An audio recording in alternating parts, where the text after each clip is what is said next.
Hello guys, I hope your all doing amazing. Welcome to my channel bonus bonsai journey. ఈరోజు మనం మన ఛానల్లో అడానియం యొక్క రీపాటింగ్ గురించి డిస్కస్ చేసుకోబోతున్నాం. చాలా డీటెయిల్డ్గా ప్రతి స్టెప్ నేను దీంట్లో ఎక్స్ప్లెయిన్ చేశాను గైస్. మీకు చాలా ఇన్ఫర్మేటివ్ వీడియో అని చెప్పుకోవచ్చు. వీడియో కొంచెం లెందీగా ఉన్నా సరే కంప్లీట్గా చూడండి. మీకు దీంట్లో చాలా ఉపయోగపడే ఇన్ఫర్మేషన్ ఉంది. నేను ప్రతి స్టెప్ని చాలా క్లియర్గా ఎక్స్ప్లెయిన్ చేశాను. అండ్ ప్రతి సాయిల్ టైప్స్ని ఎందుకు యూస్ చేయాలి, ఎక్కువ సాయిల్ టైప్స్ యూస్ చేయడం వల్ల దాని బెనిఫిట్స్ ఏంటి అన్నీ కూడా ఈ వీడియోలో క్లియర్గా చెప్పా. Coming to the adenium repotting. Adenium repotting అనేది అన్ని ప్లాంట్స్ లాగా మనం ఫ్రీక్వెంట్గా చేయం. ఎప్పుడో ఒకసారి 1 ఇయర్కి 2 ఇయర్స్కి అలా చేసుకుంటే సరిపోతుంది. చాలా తక్కువ రీపాటింగ్స్ అనేవి దీనికి ఉంటాయి. సో ఫస్ట్ థింగ్ ఏంటంటే, నేను ప్రజెంట్ ఈ ఉన్న దాంట్లోంచి ఈ పెద్ద పాట్లోకి నేను ట్రాన్స్ఫర్ చేద్దాం అనుకుంటున్నాను. ఎందుకంటే ఈ పాట్లో ఏంటంటే కొంచెం తక్కువ సాయిల్, తక్కువ స్పేస్ ఉంది. So I want give my plant my bonsai more soil and more space to grow. ఎప్పుడు కూడా మనం కొంచెం స్టాండర్డ్గా ఉండే ఒక పాట్ని సెలెక్ట్ చేసుకోవాలి. ఎందుకంటే ప్రజెంట్ ఇప్పుడు ఉన్నది ఇది బాగానే ఉంది, కానీ కొంచెం దీని మీద బెటర్ పాట్ ఏదన్నా మీకు దొరికితే దాంట్లో ట్రాన్స్ఫర్ చేసుకుంటే ప్లాంట్ అనేది బాగా గ్రో అవుతుంది.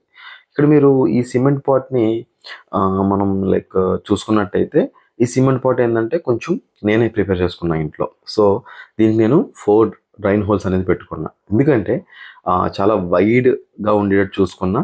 నెక్స్ట్ ఇంకోటి ఏంటంటే, డ్రైన్ హోల్స్ అనేది చాలా ఇంపార్టెంట్. వై బికాస్ ఆ డ్రైన్ హోల్స్లో వెల్ డ్రైన్ సాయిల్, అంటే మనం వాటర్ వేయగానే సరే కిందకి కంప్లీట్గా దిగిపోయేటట్టు చూసుకోవాలి.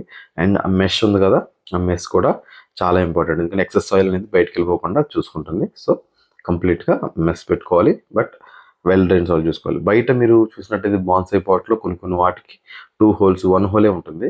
సో దానికి మీరు అడానియంకి అవాయిడ్ చేయడం బెటర్. వై బికాస్ 4 పక్కా ఉండాలి డ్రైన్ హోల్స్, లేకపోతే నీళ్ళు అనేవి ఉండిపోయి చాలా దానికి రూట్ అవుట్ వచ్చే ప్రమాదం ఉంటుంది. ఒకసారి ప్లాంట్ కూడా చనిపోవచ్చు. సో ఇది మాత్రం పక్కా ఫాలో అవ్వండి. ఈ హోల్స్లో మనకి ఈ మెష్ కూడా చాలా ఇంపార్టెంట్. మీరు ప్లాస్టిక్ మెష్ యూస్ చేయడం బెటర్. ఎందుకంటే ప్లాస్టిక్ అయితే కొంచెం కమ్ముని మనకి ఎక్కువ కాలం ఉంటుంది. వే బికాస్ మెటల్ ఏదైనా యూస్ చేస్తే అవి రస్ట్ పట్టేసే ప్రమాదం ఉంటుంది. సో సో నేనైతే ప్రజెంట్ అయితే ప్లాస్టిక్ యూస్ చేశాను, ఇదే బెటర్. అండ్ నెక్స్ట్ సాయిల్ విషయానికి వస్తే, ఫస్ట్ చార్కోల్ అంటే ఇది బూడిది కాదు, జస్ట్ మనకి చార్కోల్ పౌడర్. ఓకే. సెకండ్ వచ్చేసి sandy soil with charcoal pieces. ఇక్కడ మీరు చూడొచ్చు 2 ఉన్నాయి. చార్కోల్ పీసెస్తో పాటు శాండీ సాయిల్ ఉంది. సో చార్కోల్ యొక్క స్పెషాలిటీ ఏంటంటే, అది యాంటీ ఫంగల్ ప్రాపర్టీస్ ఉంటాయి.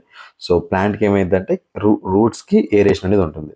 తర్వాత మన favourite ingredient FYM, farm yard manure. FYM కాదు guys, FYM, farm yard manure. Or మీకు వర్మీ కాంపోస్ట్ కూడా యూస్ చేసుకోవచ్చు. ఈ 3 నా యొక్క మెయిన్ ఇంగ్రీడియంట్స్. ఎందుకంటే దీనికి బదులు మీరు చార్కోల్ కంప్లీట్గా యూస్ చేసినా పర్లేదు, లేదంటే ఏదైనా బ్రిక్ పీసెస్ కూడా యూస్ చేసుకోవచ్చు.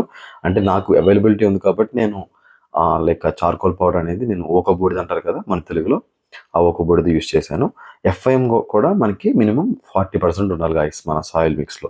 బికాస్ మెయిన్ మనం వేరే ఏ సాయిల్ యూస్ చేయం కాబట్టి ఇదే. సో కోకోపీట్ అనేది కంప్లీట్గా అవాయిడ్ చేయండి. ఎందుకంటే కోకోపీట్ అనేది మీరు యూస్ చేస్తే మాత్రం ఖచ్చితంగా రూట్ అవుట్ వచ్చే ప్రమాదం పెరుగుతుంది. So please avoid cocopeat. Next thing ఏంటంటే, ఇప్పుడు శాండీ సాయిల్ ప్రాపర్టీస్ ఏంటంటే సేమ్ శాండ్ లాగా ఉంటుంది, but it is a soil. అంటే దాంట్లో కొంచెం న్యూట్రిషన్ వాల్యూ కూడా ఉంటుంది. సో మనం దీనివల్ల ఇది యూస్ చేసుకోవడం వల్ల ఏమైందంటే, శాండ్ కొంచెం తక్కువ యూస్ చేసినా పర్లేదు. ఎందుకంటే దీంతో మనం చార్కోల్ పీసెస్ యూస్ చేస్తున్నాం, లేదా ఇంకా మనం బ్రిక్ పీసెస్ యూస్ చేస్తున్నాం, మళ్ళీ ఇప్పుడు ఇది కూడా యూస్ చేస్తున్నాం. సో ఇవి సింపుల్ ఇంగ్రీడియంట్, నేను ఇవన్నీ కూడా ప్లేస్ చేసేసుకున్నా. చార్కోల్ ఎందుకు నేను పైన ప్లేస్ చేశానంటే, రూట్ ఏరియా అంతా కూడా ఉండేది అక్కడే కాబట్టి. సో నేను డైరెక్ట్గా ఇప్పుడు ఆ ప్లాంట్ని దీంట్లో నేను ప్లేస్ చేస్తాను కాబట్టి. ఓల్డ్ పాట్ నుంచి మనం ప్లాంట్ తీసేటప్పుడు రూట్స్ అనేవి డ్యామేజ్ అవ్వకుండా చూసుకోండి గైస్. ఎందుకంటే ఆ రూట్ డ్యామేజ్ అయితే అక్కడి నుంచి రూట్ అవుట్ అనేది స్టార్ట్ అవుతుంది. ఇది పెద్ద ప్లాంట్ కాబట్టి పర్లేదు, బట్ చిన్న ప్లాంట్స్కి ఏదన్నా మీరు ఏ ప్లాంట్ తీసుకున్నా సరే రూట్ డ్యామేజ్ అనేది కొంచెం మినిమల్గా ఉండేట్టు చూసుకోండి. ఫైకస్కి అయితే రూట్ డ్యామేజ్ ఎక్కువైనా పర్లేదు, బట్ దీన్ని మనం ఎలా అంటే February to June మధ్యలోనే మనం రిపోర్ట్ చేసుకోవాలి. అంటే ఎండలు బాగా కొంచెం ఉన్న ఆ లైక్ ప్లేస్లో మనం చూసుకుంటే మాత్రం బెటర్. రైనీ సీజన్లో, కోల్డ్ సీజన్లో అవాయిడ్ చేయండి. సో ఇక్కడ మీరు చూసినట్టయితే మీరు ఏంటంటే ఓల్డ్ సాయిల్ కూడా మరి దీంట్లో యూజ్ చేసుకోవచ్చు, కొత్త సాయిల్ యూజ్ చేసుకోవచ్చు. ప్రతిసారి ఇలా కొత్త మిక్స్ అనేది అవసరం లేదు. ఇక్కడ మీరు చూసుకున్నట్టయితే కంప్లీట్గా నేను ఆ రూట్స్ అనేవి ఎలా ఉన్నాయి, ఎందుకంటే నేను ఎందుకు టెస్ట్ చేస్తానంటే రూట్ అవుట్ ఏదైనా ఉందా, రూట్ డ్యామేజ్ ఏదైనా ఉందా. ఒక్కోసారి ఏమైందంటే ఈ కింద రూట్స్లో పురుగులు ఉంటాయి, కొన్ని మన గొంగళి పురుగులు లాగా కొంచెం వేరే పురుగులు. ఆ పురుగులు కూడా మనకి దీంట్లో ఎదగకూడదు. ఎదిగినాయి అంటే స్లోగా రూట్ తినేస్తాయి, మనకి ఇబ్బంది. సో రూట్స్ అనేవి చాలా హెల్తీగా ఉన్నాయి. చూసారా ఫైబ్రస్ రూట్స్ అనేవి ఎలా ఫామ్ అయ్యాయో. ఈ ఫైబ్రస్ రూట్స్ అనేవి మనకి లైక్ బాగా, ఒకవేళ ఏమైనా ఎక్సెస్ రూట్స్ ఏమైనా కట్ చేద్దామంటే మీరు మాత్రం ఖచ్చితంగా షార్ప్ నైఫ్ యూజ్ చేయండి. కట్టింగ్ ప్రతిదానికి సాఫ్ ఫంగిసైడ్ అనేది అప్లై చేయండి. సో ఇప్పుడు మీరు ప్లాంట్ని అంతా ఒకసారి ఎగ్జామిన్ చేసిన తర్వాత మీరు ఇప్పుడు ఏం చేయాలంటే సాఫ్ ఫంగిసైడ్ తీసుకోవాలి. SAAF fungicide carbendazim plus mancozeb combination. So ఇది లైక్ ఏంటంటే systematic and contact fungicide. So దీని గురించి ఆల్రెడీ నేను డీటెయిల్ వీడియో చేశాను, మన ఛానల్లో ఉంటుంది చూడండి. సో ఈ సాఫ్ ఫంగిసైడ్ యొక్క వాటర్ అనేది మనం సాయిల్ని ప్లేస్ చేసిన తర్వాత, ఆ ప్లాంట్ని దాంట్లో ప్లేస్ చేసిన తర్వాత చుట్టూ పోసుకోవాలి. వై? బికాస్ ఎక్కడన్నా మనం మిస్ చేసినా మనం ఈ సాఫ్ ఫంగిసైడ్తో ఆ యొక్క రూట్ అవుట్ వచ్చే ప్రమాదం అనేది తగ్గుతుంది. అంటే ప్రతిసారి యూజ్ చేయాలంటే it is a good practice guys. అంటే మేక్ షూర్ అంటే ప్లాంట్కి ఏ ప్రమాదం రాకుండా మనం చూసుకుంటున్నాం. అంటే మనం లైక్ ఎలా స్టోన్స్ అనేవి పెట్టుకోవాలి. ఎందుకంటే ప్లాంట్ అనేది కొత్తగా పెట్టాం కాబట్టి దాని కింద సపోర్ట్ ఏమి ఉండదు. సో మనం స్టోన్స్ పెట్టుకుంటే సపోర్ట్ ఉంటుంది. రూట్స్ కూడా కిందకి వెళ్ళి గ్రో అవడానికి ఫైబ్రస్ రూట్స్ అనేది కొంచెం టైం పడుద్ది. ఆ టైంలో మనం డిస్టర్బెన్స్ ఏం లేకుండా ఈ స్టోన్స్ అనేవి మనకి కాస్తాయి. సో ఈ రూట్ ఎక్స్పోజింగ్ అనేది చాలా ఇంపార్టెంట్. మీరు చూసారు కదా, బయటికి ఉండాలి రూట్స్ అనేవి. సో న్యూ రూట్స్ అనేవి మళ్ళీ కింద గ్రో అవుతాయి. అప్పుడు ఈ కార్టెక్స్ అనేది పైన నీట్గా మనకు ఒక గుడ్ షేప్ అనేది వస్తుంది. చూసారు ఇక్కడ మనకి గ్యాప్ చూసారు కదా, కొంచెం గ్యాప్ అనేది ఉంచుకోవాలి. ఎందుకంటే దానికి పైన పెట్టేస్తే మాత్రం ఖచ్చితంగా పడిపోయే ఛాన్స్ ఉంటుంది. అండ్ మీరు రిపోర్ట్ చేసిన ఒక 1 వీక్ వరకు కూడా కొంచెం డైరెక్ట్గా ఎండలో పెట్టకండి, ఫెర్టిలైజర్ అప్లై చేయకండి, వాటర్ కూడా ఎక్సెస్గా వేయకండి. ఎందుకంటే అది ఆల్రెడీ కొంచెం స్ట్రెస్లో ఉంటుంది కాబట్టి ఈ వాటర్ వల్ల ఇంకా స్ట్రెస్ అయ్యింది. చూసారు ఇది పాత సాయిల్, ఇది కూడా మీరు యూస్ చేసుకోవచ్చు. బట్ నేను ఇప్పుడు కొత్త సాయిల్ యూస్ చేశాను కాబట్టి ఇది నేను వేరే ప్లాంట్స్ యూస్ చేసుకుంటా. లేదా మీరు ఏదన్నా స్టోన్స్ కానీ, మీకు ఏదన్నా బ్రిక్స్ కానీ అలాంటివి పెట్టుకుంటే మాత్రం ప్లాంట్కి కొంచెం వరకు సపోర్ట్ ఉంటుంది. అండ్ నెక్స్ట్ ఇంకోటి ఏంటంటే ప్లాంట్ కొంచెం లీవ్స్ అనేవి లైక్ వాడిపోయి లైట్గా ఎల్లో కలర్ అయిపోయి రాలిపోతాయి. కంగారు పడొద్దు, అదంతే లైట్గా స్ట్రెస్ అనేది ఉంటుంది, నో ఇష్యూ. బట్ ప్లాంట్ అనేది కొంచెం డైరెక్ట్గా ఎండలో పెట్టినా పర్లేదు, నో ప్రాబ్లం. బట్ కొంచెం నీడలో పెడితే మంచిది.